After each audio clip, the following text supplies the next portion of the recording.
Les Chinois ne se représentaient pas le monde de manière circulaire ou sphérique, mais carrée. Afin de représenter l'ordre cosmique, le dessin d'une ville n'échappait pas à cette règle.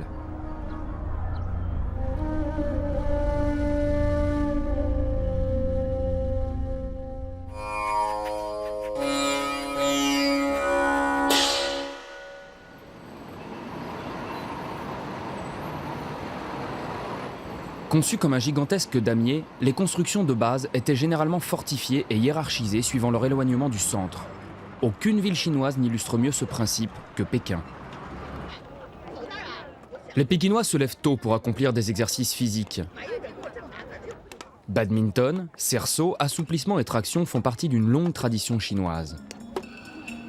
Aujourd'hui, le footing et les danses modernes comme le tango sont venus renforcer ces activités matinales.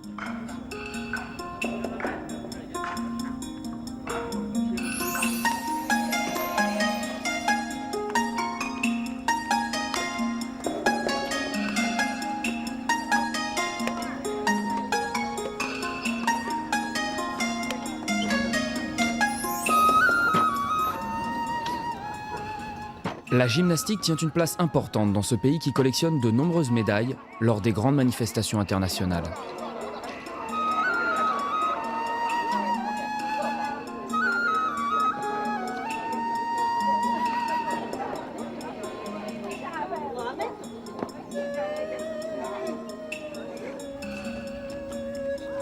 Le fameux Tai Chi Chuan, ou boxe des ombres, peut se pratiquer seul, avec un partenaire ou une arme. Cet art martial repose sur la maîtrise du Qi, force vitale qu'il faut faire circuler dans tout le corps.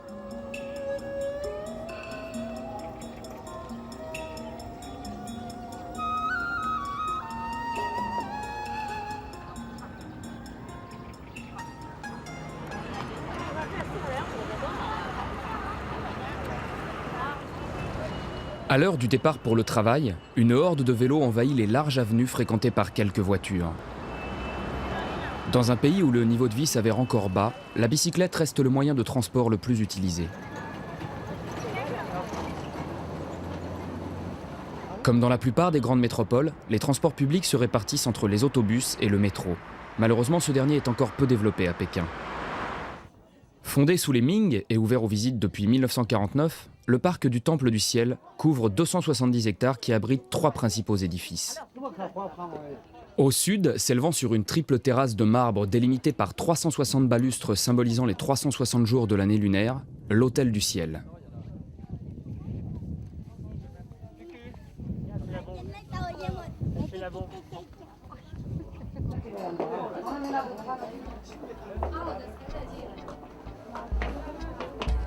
Au centre, la voûte céleste, un petit temple rond qui servait à entreposer les tablettes sacrées en dehors des cérémonies.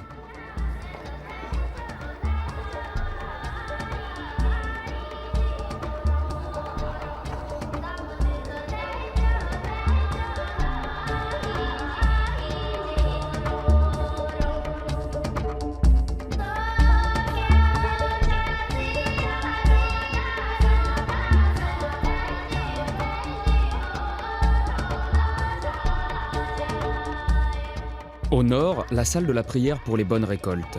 Cette imposante rotonde en bois de 3 étages, assemblée sans le moindre clou, s'élève sur une terrasse circulaire à 3 gradins au milieu d'une cour carrée.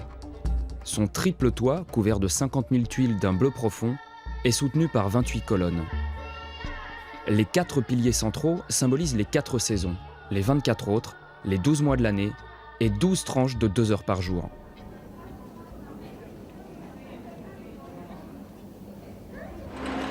Aujourd'hui, d'énormes constructions en béton engloutissent les ruelles de la vieille ville appelée Hutong. L'important c'est de s'enrichir, a dit Deng Xiaoping. Les Chinois ont bien compris le message et la frénésie de la société de consommation touche Pékin, qui voit d'un bon œil l'afflux des capitaux étrangers. Malgré le frein mis à la démographie galopante, la population se compose de jeunes qui n'ont pas connu la révolution. Il y a seulement 20 ans, le rêve était de posséder les 3 ronds, un vélo, une machine à coudre et une montre. L'essor économique de Pékin remonte à une décennie, lorsque la notion de profit fut admise par le parti.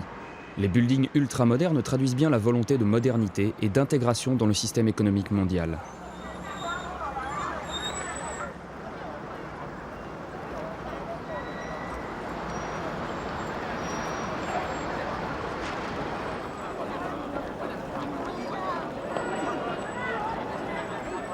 Pékin affiche aujourd'hui les produits de la société de consommation, et la plupart des grandes marques occidentales de luxe y sont représentées.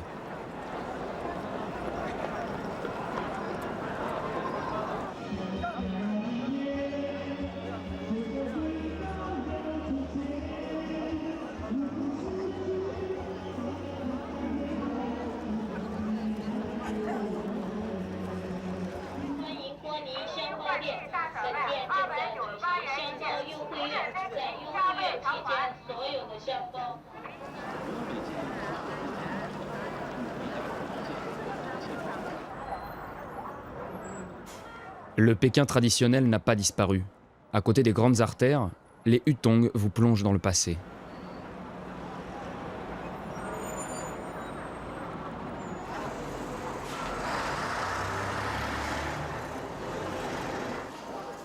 Garnies de lampions, elles s'illuminent le soir avec leurs enseignes au néon qui occupent chaque pan de mur disponible.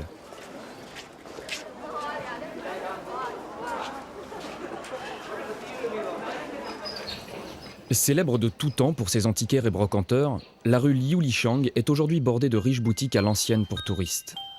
La plupart des pièces de collection ayant été déjà exportées vers l'Occident, les authentiques antiquités sont rares.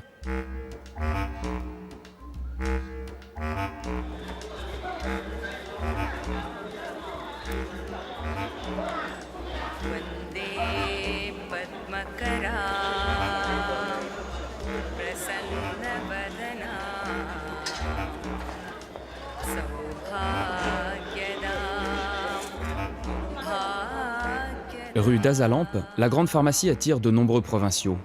Ils y viennent subir quelques examens et acheter des produits de médecine traditionnelle chinoise.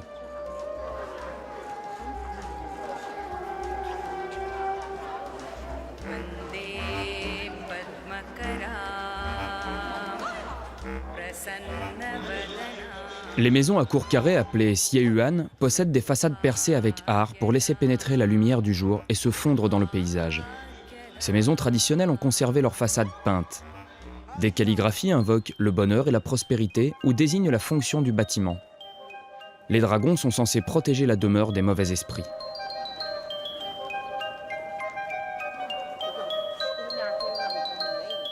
Les lampions confectionnés en papier coloré et en latte de bambou sont le symbole de la joie et du bonheur.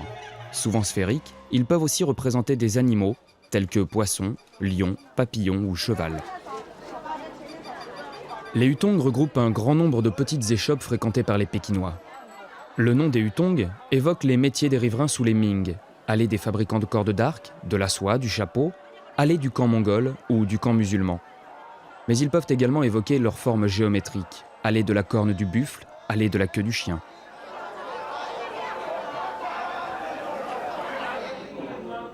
Les nouilles chinoises dont Marco Polo transmit la recette aux Italiens reflètent assez bien le principe à double sens de la cuisine chinoise, économie et confort.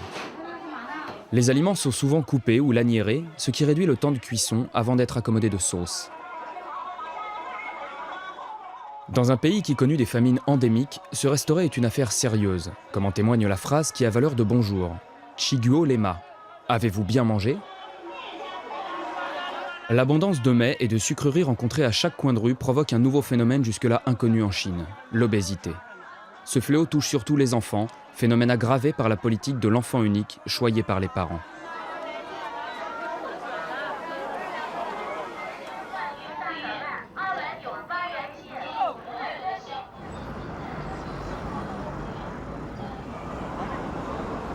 Les édifices importants sont souvent gardés par un couple de lions en pierre. À gauche, le mâle, la patte appuyée sur une boule, symbolisant la mainmise sur l'empire. À droite, la femelle posant la patte sur son petit, symbolise la continuité. Introduit par les Han, le lion est associé au pouvoir et au prestige. Mais plus encore que le lion, le dragon règne sur le bestiaire impérial.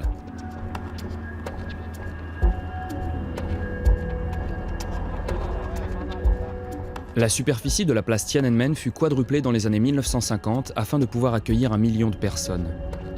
Les gardes rouges s'y rassemblaient pendant la révolution culturelle. Ce fut le théâtre des manifestations de 1976 qui entraînèrent la chute de la bande des Quatre et du printemps de Pékin en 1989 au déroulement si tragique.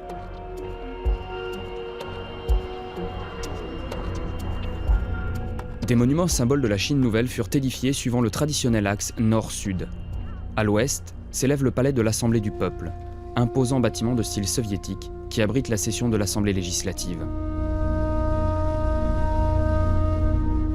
En plein milieu de la place, des bas-reliefs à la gloire du communisme et une sculpture représentant le grand timonier et ses camarades, rappelant les heures de gloire de la Révolution.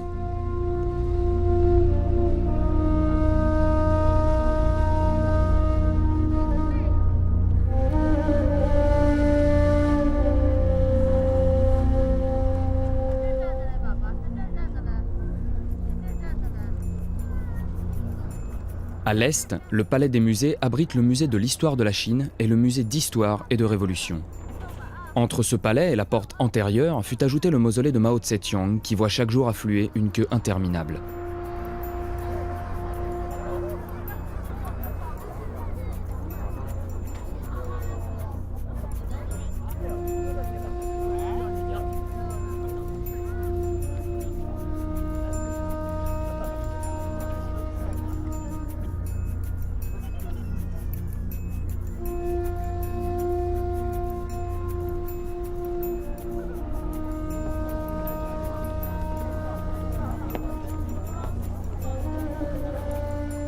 Donnant accès à la cité interdite, la porte de la paix céleste aborde le portrait de Mao, rappelant que c'est ici qu'il proclama la République.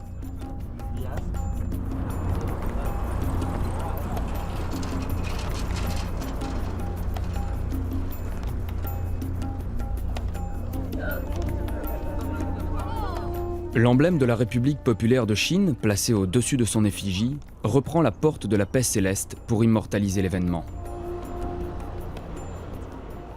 Après avoir franchi la porte de la paix céleste, le parc Sun Yat-sen donne sur la porte du Méridien qui permet de pénétrer au cœur de la cité interdite. À l'intérieur de l'enceinte, la rivière aux eaux d'or se franchit par 5 ponts de marbre en forme d'arche.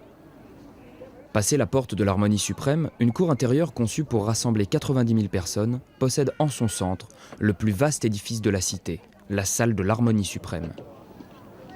Derrière se trouve la salle de l'Harmonie parfaite, où l'empereur venait se préparer avant les cérémonies, et la salle de l'Harmonie préservée, où étaient donnés certains banquets. En 1421, après 17 années de travaux, l'empereur Yongle emménagea dans le palais impérial, et jusqu'à la proclamation de la République en 1911, celui-ci servit de siège au gouvernement des 24 empereurs des dynasties Ming et Qing. 9000 pièces abritaient 10 000 personnes sur une surface de 72 hectares. Ce palais rouge et or enferme le trône du dragon sur lequel l'empereur régnait sur l'Empire du Milieu et sur le monde.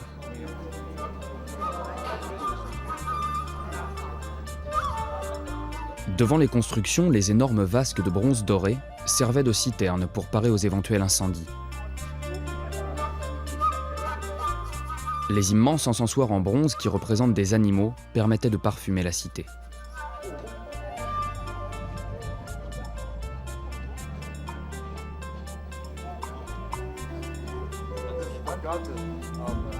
En Chine, il y a 5 sortes de dragons. Les dragons célestes, les spirituels, les terrestres, ceux qui relèvent des trésors, et enfin le dragon à 5 griffes, associé à l'empereur.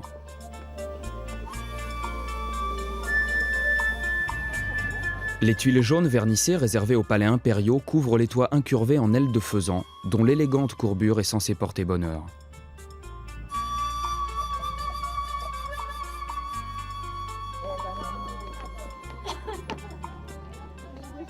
La colline du Charbon offre le meilleur point de vue pour contempler la cité interdite.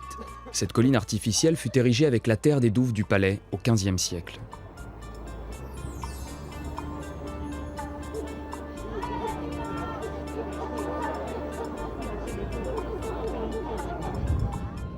Les nombreux temples bouddhistes construits par les dynasties successives sont de nouveau fréquentés par les pratiquants. Le bouddhisme fut très longtemps la religion la plus pratiquée en Chine. À l'époque de la révolution culturelle, plus de 500 000 moines vivaient dans 50 000 monastères. Longtemps considéré comme religion d'État, le bouddhisme suscita de nombreuses rivalités avec les taoïstes et les disciples de Confucius.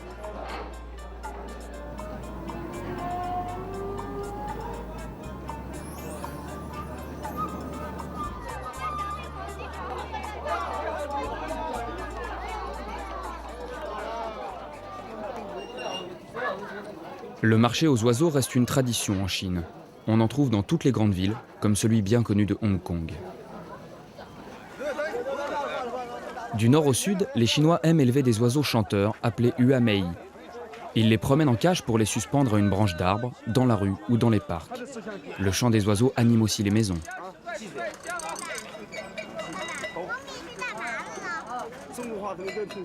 La mode du chien domestiqué en laisse ne touche que les villes très occidentalisées comme Hong Kong ou Shanghai.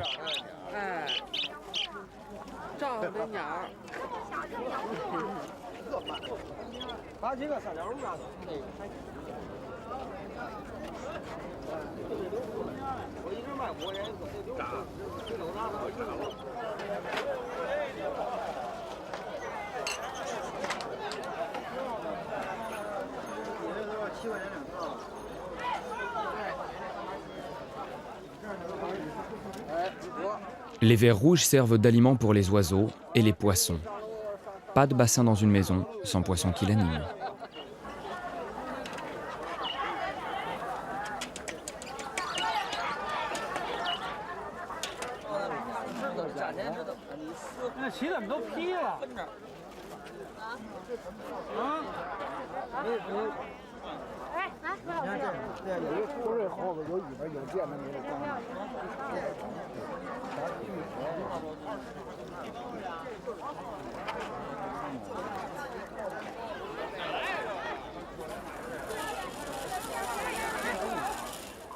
La pharmacopée chinoise se compose de plantes et d'animaux séchés. Singes momifiés, crapauds, sèches, dépouilles de serpents, mille pattes, champignons et fruits séchés. Les Chinois ont recensé 5767 substances qui, administrées sous forme de pilules, de potions, de tisanes ou d'emplâtres, ont des propriétés thérapeutiques.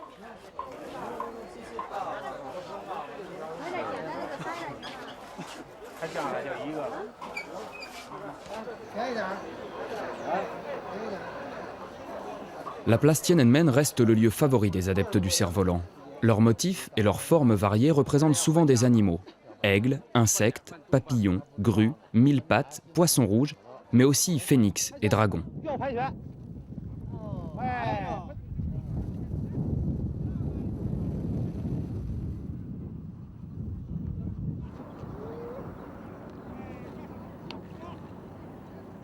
Aujourd'hui, cette discipline devenue ludique se pratique à tout âge.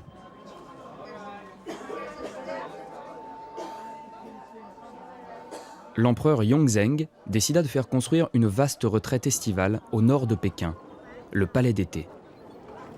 Achevée sous Qianlong vers 1796, son architecture subit une influence occidentale, principalement sous les conseils des jésuites.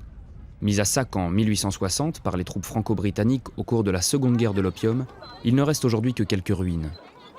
La cour chercha alors une nouvelle résidence estivale et l'impératrice Cixi fit restaurer le jardin, où l'on cultive la concorde sur le versant méridional de la colline de la longévité millénaire.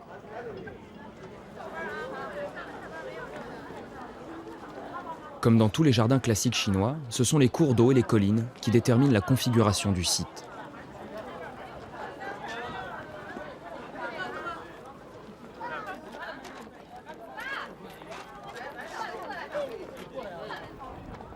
Ici, le lac Kunming, qui couvre les 3/4 de la surface du jardin, dominé par la colline de la longévité.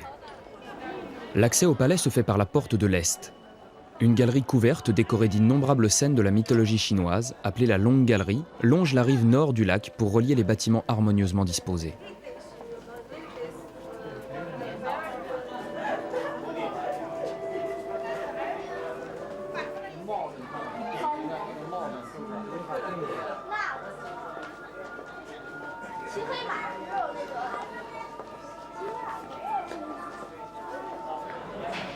Les escaliers qui montent au sommet donnent accès au pavillon des fragrances bouddhiques, sorte de pagode au quadruple toit.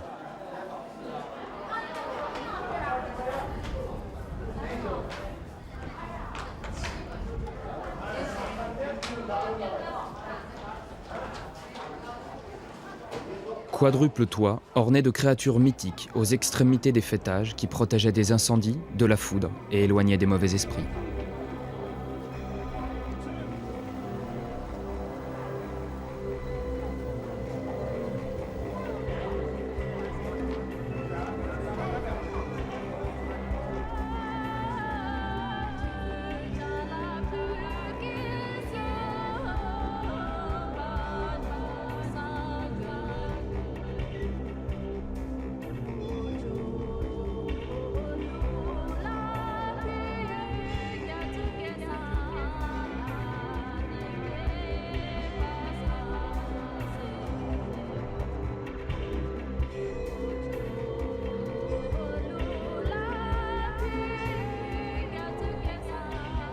Le temple bouddhiste, à côté du pavillon des fragrances, possède une façade avec des niches représentant des bodhisattvas. Il abrite un Bouddha posé sur un lotus, symbole de l'éveil et de l'épanouissement.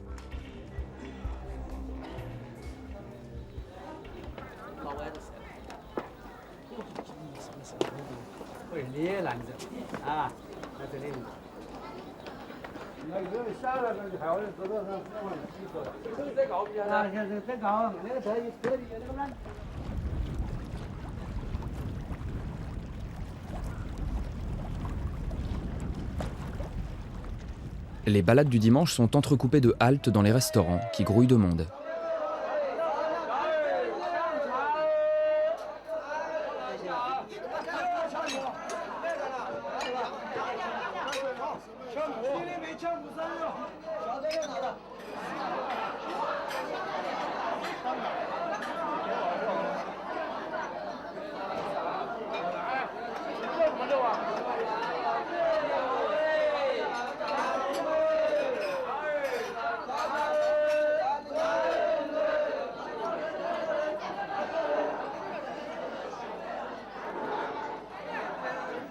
À 1 heure de Pékin, 2 lieux sont très fréquentés les jours de congé.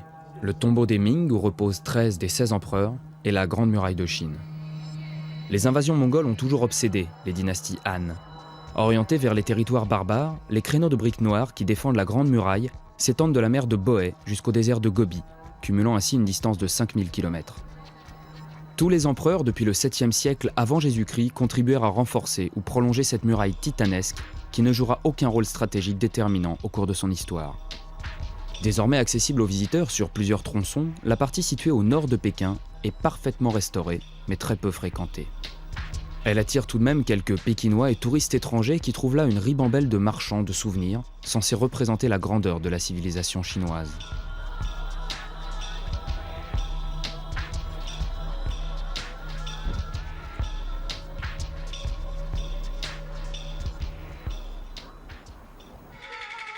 L'opéra de Pékin trouve ses racines dans le kunqu, genre théâtral en vogue durant la dynastie Ming au XIVe siècle, qui lui a transmis ses chants, ses danses, ses mimes, ses acrobaties et ses dialogues. 2 types de pièces y sont jouées. Les wengzi, pièces littéraires dont le chant constitue le principal intérêt, et les wuxi, épopées guerrières dans lesquelles priment la danse et les acrobaties.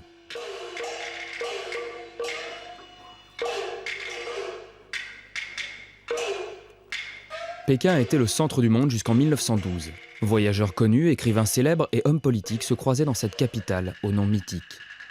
Aujourd'hui, après une absence de plusieurs décennies, Pékin aspire à redevenir une métropole incontournable qui préside à la destinée d'un pays en plein essor économique de plus d'1 milliard d'habitants.